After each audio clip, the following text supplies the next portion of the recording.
old things will pass away, behold, all things become new. It goes down and said, now you are ambassadors for Christ, which is a representative of Christ, the way you can take this gospel out and be a lady. Let's just wrap a boldness and say, not everybody will be a particular laborer, but every laborer better possess a burden. Alicia. Not everybody makes. You may have a burden for the children, but you're not actually laboring in that. So you're burdened while they're over. Lord, bless them. May they be contact. Lord, you may not be a mother, but Lord, bless the mothers. Lord, hold them up, Lord God. Help them, give them strength. This and that. You're burdened. But everybody that labors in the church of God, you must be burdened for what you're doing. Unless you just be a sounding brass in the team. You just teaching Sunday school. You just up in the choir with your arms flat. If you're not burdened for that, there's an effect and an impact that you'll never have. You may be talented, you may be skilled, but it's that burden that brings the anointing that causes God to get involved.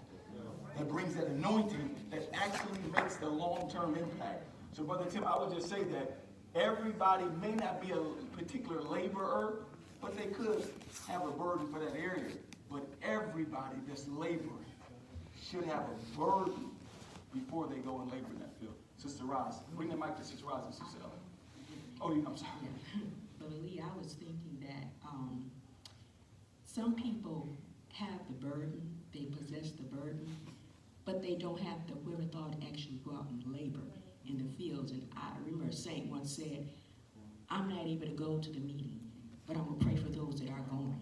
I'm going to hold them up in prayer. And, you know, a burden can take many forms. I remember when Brother Hampton said the little boy was sick, and his friend, he didn't have any money. He didn't have no great big exuberant prayers to pray, but his presence, just sitting there on the bed with him. I remember so many times Sister Robertson I considered her a laborer because she didn't like to have a lot of money or per se to give you, but she would just sit there. And a sinner told me one time, they said, she doesn't say much, but her presence speaks volumes. She's there with you. I'm hanging in here. You're not alone. And when people are going through, that's a comfort to know that I'm not alone. We're here with you. It doesn't have to be a lot of words, but your very presence speaks so much when you're going through. Beautifully said. Well said. Well, you know, this is not erosion this morning, but this is definitely a confirmation. I was thinking about Sister Green, and she was an intercessor. But as I was studying this out, it was like, okay, then I'll go to Brother Hampton too. The people, you know, when he would come with the message, he had the burden. But the intercessors, those intercessors, they were the ones that were the prayers. I don't know how to bring it out like God gave it to me. It was so good, but it was saying, it was like when the burden that's the front line. That's the front line. What you're talking about is the front line, okay? And those were like, those were like the bullets and all this kind of thing that was in the army. You know what I'm saying? Where they would use the cannon and they would aim the bullets and all of that kind of thing. Those are those burden bearers that you're talking about, you know? Those are the front line of the army.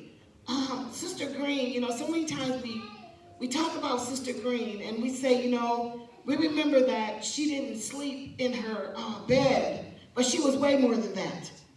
She was way more than that. I was telling the saints that the other morning in morning service, you know, she ran the aisles. Sister Green, she ran the aisles. Sister Green, she prayed every, service after service. Sister Green was vocal. Sister Green was a devotional leader. She had a meek and quiet spirit where we think a person has to be very quiet. Her life was quiet. Her clothes was quiet. Her hair was quiet. These are your friends. That sacrificial life. Oh God, it's so hard to bring down how God gives you things sometimes. But she gave her life. But when she prayed, she interceded for us. She was the intercessor.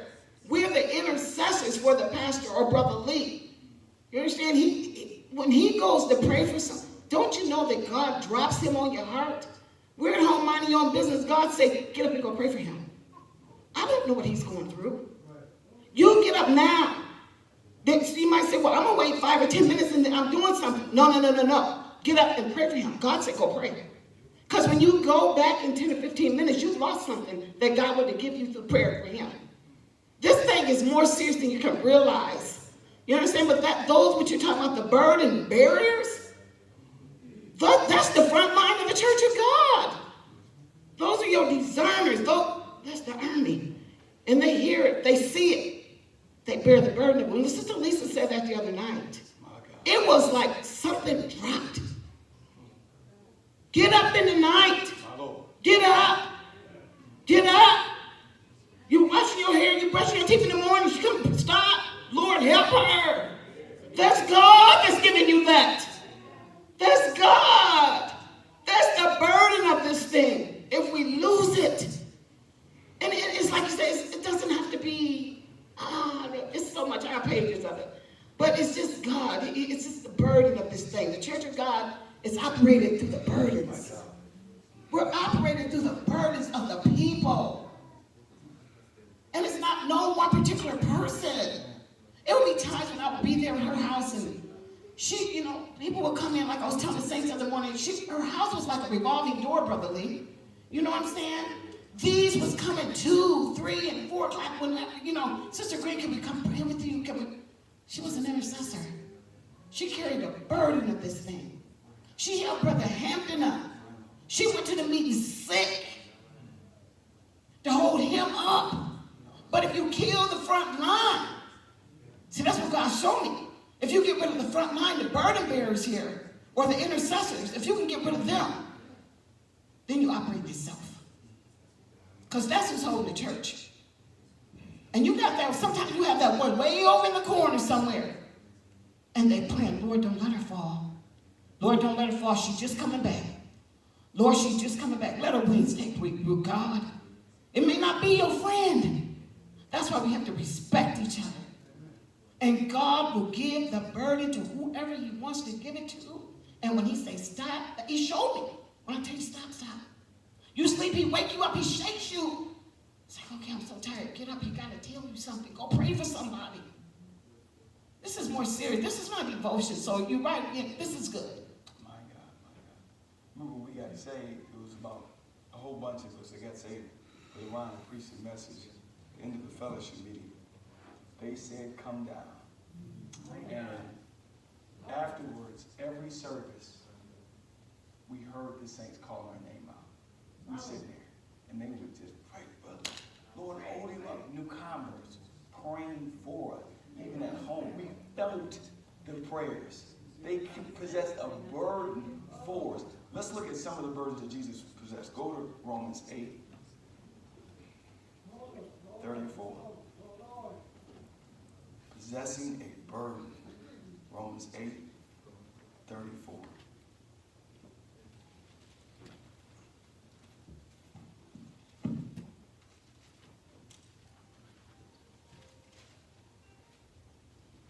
Who is it?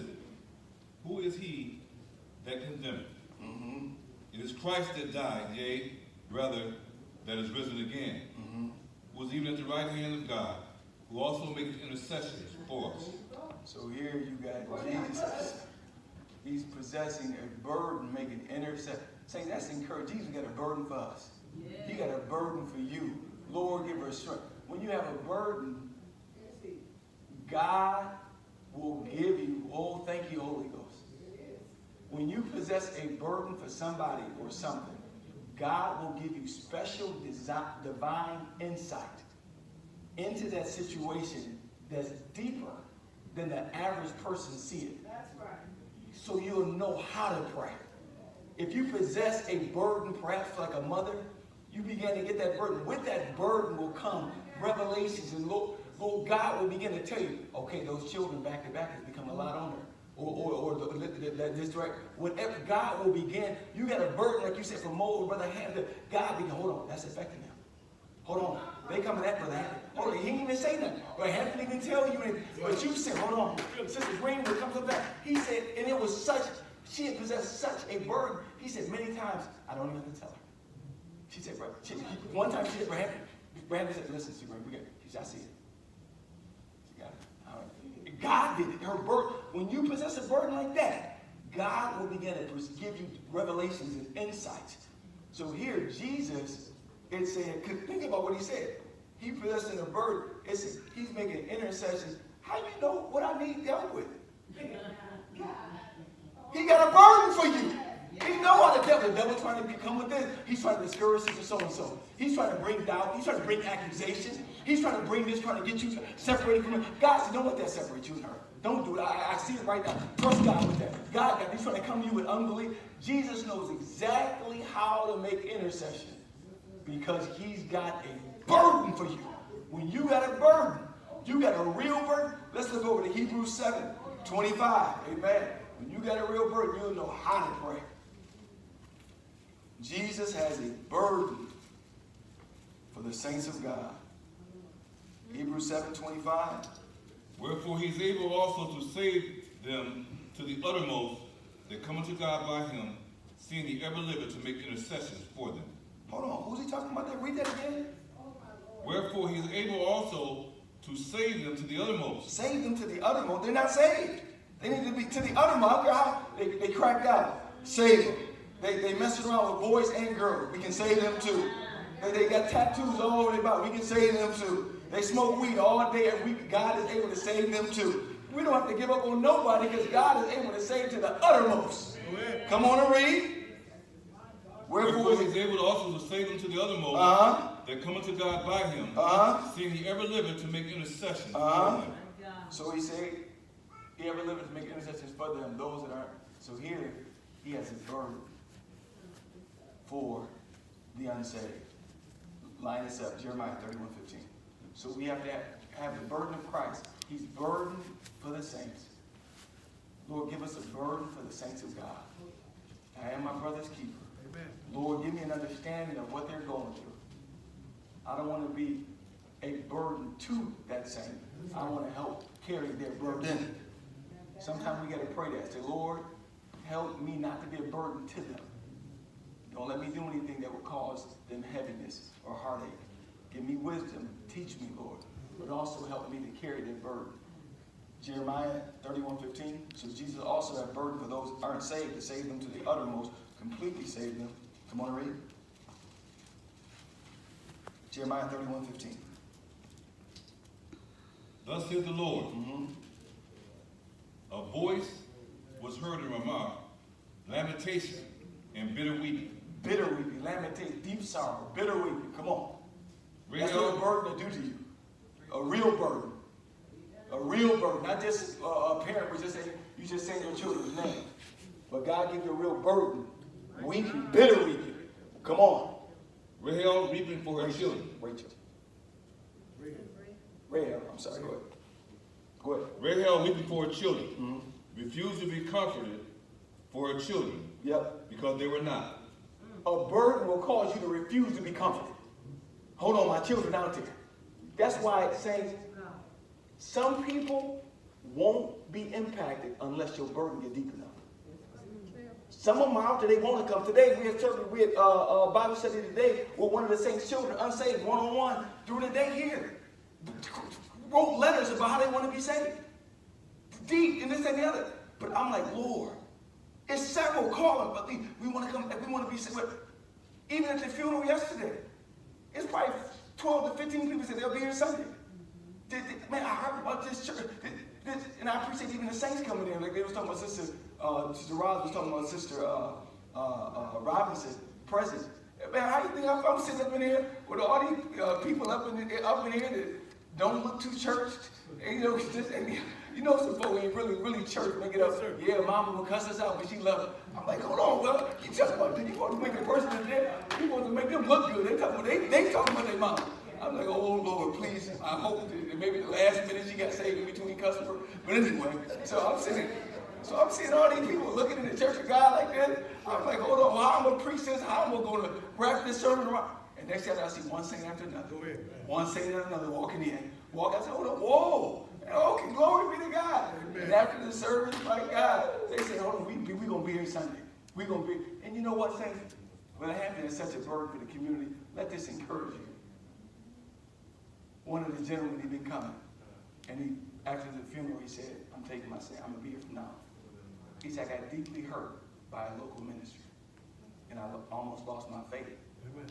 He said it was just a lack of integrity there. He said the other time, come the last few weeks, and I said, okay, I'm just listening to him. His friend over here said, yeah, he's been really impressed with the church, man. His faith has been renewed. He said, all they told me all my life was to stay away from this building. Yes, sir. He said, my whole life they said, stay away from that Hampton man. Whatever you do, stay away from that Hampton man and those churches. He said, my parents told me this. He said, but one day they got real sick. He said, you know what, Brother Lee? I said, what? You know who they called for? I said, he said, for Pastor Hampton. He said, we was real low, real sick. My parents about to die. They said, we about to die. We need somebody to get a prayer through. We talk what you want to talk. We need somebody to get a prayer through. Call them. And here he done had them call him Jim Jones. You got people in the basement with TVs and all. You done been in prison. All this crazy. And soon they called, knowing, because yellow, put his coat on. Came right in there.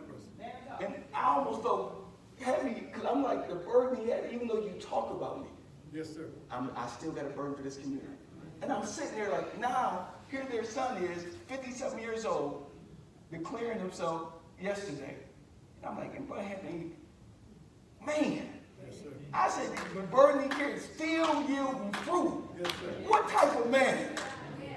Yet dead, but yet speak.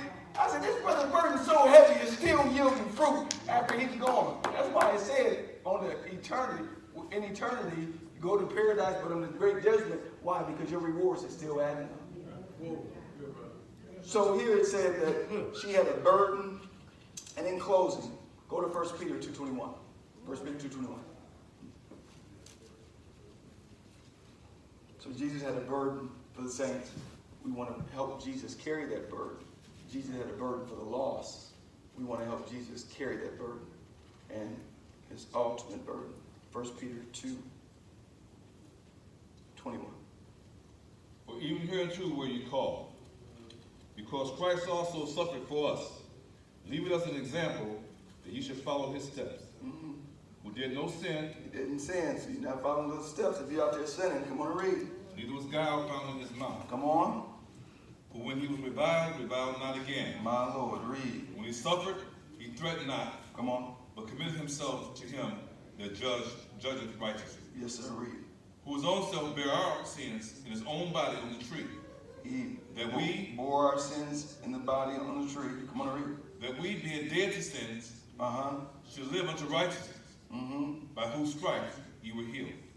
Who bore our sins on a tree, burden, came to earth, mankind in sin. If you're not saved tonight, Jesus came to earth, burden for you. I'm going to get on that cross. And it said, whose stripes ye are healed. Don't go there, but Matthew, the 4th chapter, he said he went preaching the kingdom, repent, believe the gospel, and healing. The two things he had a heavy burden for. The world, because of the fall in the garden, was plunged into sin, and sickness came. The blood of bulls and goats was not able to produce redemption. Yes, sir. Jesus came to earth, took on a body, died on the cross, was beaten on his way, burdened for mankind to be able to be delivered from sin, their hearts changed, regenerated, born again, walking in the newness of life, and sickness would be addressed. These two burdens we want to make sure that we keep carrying. Souls, sickness. If somebody, Lord, they're dealing with this condition, that shouldn't be a burden to anybody. If there is a saint that is trusting God for their bodies, that should not be a burden that's carried along. If a person is dealing with a condition in their body, saints of God, we should be close enough to God. We should have enough free time in our schedule to help bear those burdens. Saints of God, when the burden bearers were not there, despite what Nehemiah was saying, when they got weak, rubbish enemies came in. I'm just telling you, you have a congregation in which there are not burden bearers for healing, and there's not burden bearers for the lost. You have a congregation in which people will have in their mind, I want to trust God, but there's not inspiration to do it. I want to trust God, but there's not inspiration for me to get my healing. So we don't believe in divine dying. We believe in divine healing. And it takes burden bearers to produce it. It takes those that are willing to stay between the porch and the altar. Lord, I will not let my sister carry this alone. I will not let my brother carry this alone. Amen. Lord, I'm burdened for the saints' children. I'm burdened. I don't want them to be lost. Lord, I'm burdened. I'm burdened. You let somebody walk in this building unsaved. Your heart should just go out to them. Lord, I'm burdened for them. And this be the day that they walk in this altar of prayer doing an altar call. You see saints' children walking over there. This one and that one sitting there. Your mindset should be, Lord, give them His grace to step out. Lord, help them. So we want to close the year out with this burden. Healing souls, even when they come in, establishing them. And for the rest of the year, we're going to reenact the Saturday night prayer. It's not mandatory. You don't feel bad if you can't make it. But we do feel led. There are several conditions and there are several individual saints. They're right there. They want to be saved. Saints, they're coming almost every. They're right there. They're calling after. Great man. Oh, the services are so good. I told so and so. And I'm like, why don't you get in? I'm like, I want to be. I said, Lord, help us. Help us, dear God, to deliver us. So Saturday evenings, we're going to be meeting, upper room, reenacting for the rest of the year through the month of December.